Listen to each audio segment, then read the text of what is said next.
Alright, so today I'm going to be explaining this important paper with the title Label-Wise Graph Convolutional Network for Heterophilic Graphs. This log paper, this is a conference for graph in 2022, which is a new conference, maybe 5 years old. Graph neural networks have achieved remarkable performance in modeling graphs for various applications. However, most existing GNNs assume graphs exhibiting strong homophily in node labels. For example, nodes with similar labels are connected in the graphs. They fail to generalize to heterophilic graphs, where linked nodes may have dissimilar labels and attributes.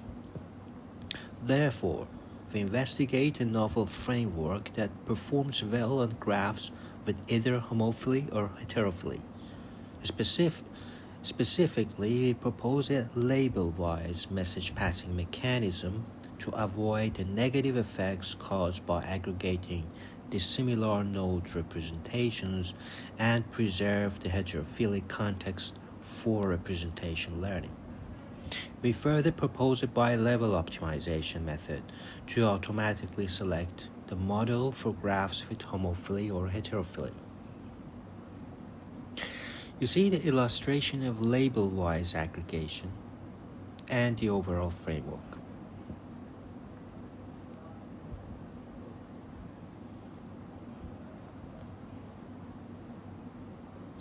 So they define homophily ratio. It is the fraction of edges in a graph that connects nodes of the same class. The homophily ratio is calculated like this.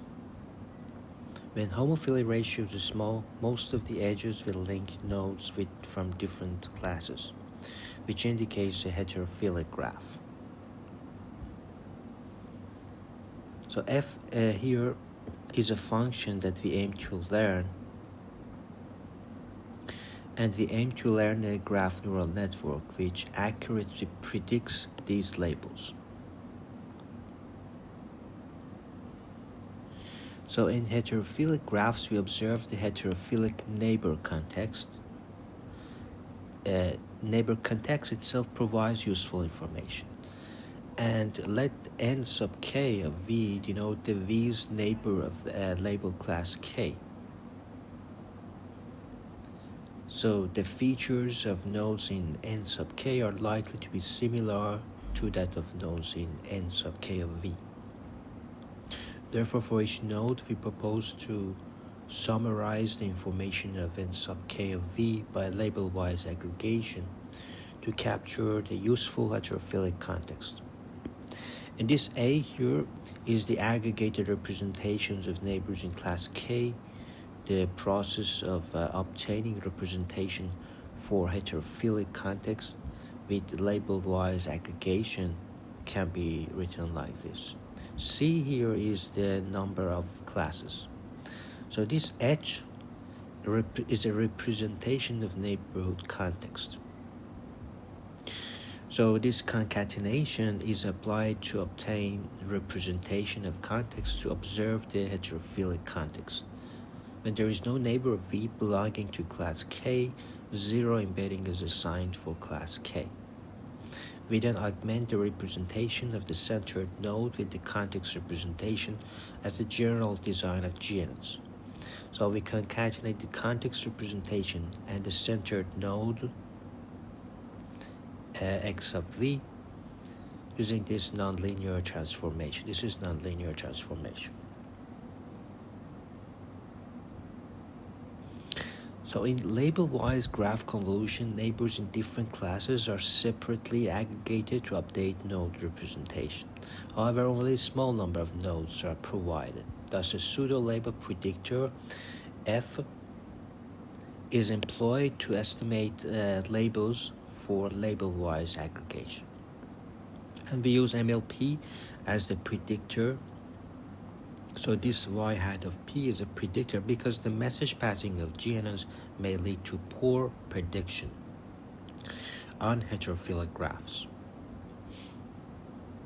So with f we can get the pseudo labels for unlabeled nodes. So the process of one-layer label-wise graph convolution with pseudo labels can be written like this. And now here is nodes V's neighbor with estimated label K. And H is the representation of node V at the else layer, label-wise graph convolution. So different hops of neighbors may exhibit different distributions, which can provide useful information for node classification. So the final node prediction can be conducted by combining the intermediate representation of model with K layers. The model selection can be achieved by assigning higher weight to corresponding model prediction. So y hat of G is a prediction of node V from Fg. So the goal can be formulated as this by level optimization.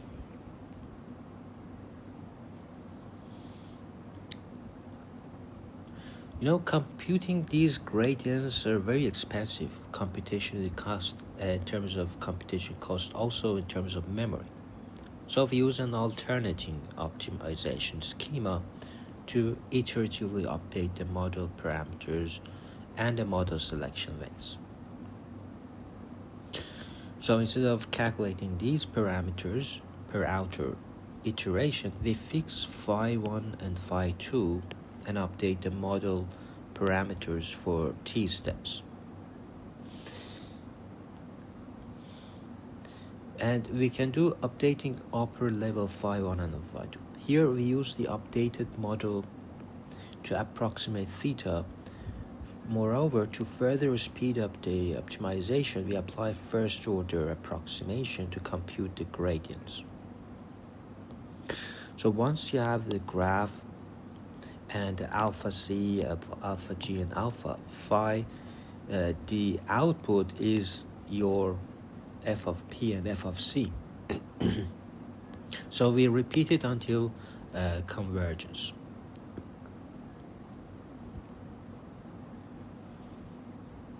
Also, you can use it for generating graphs.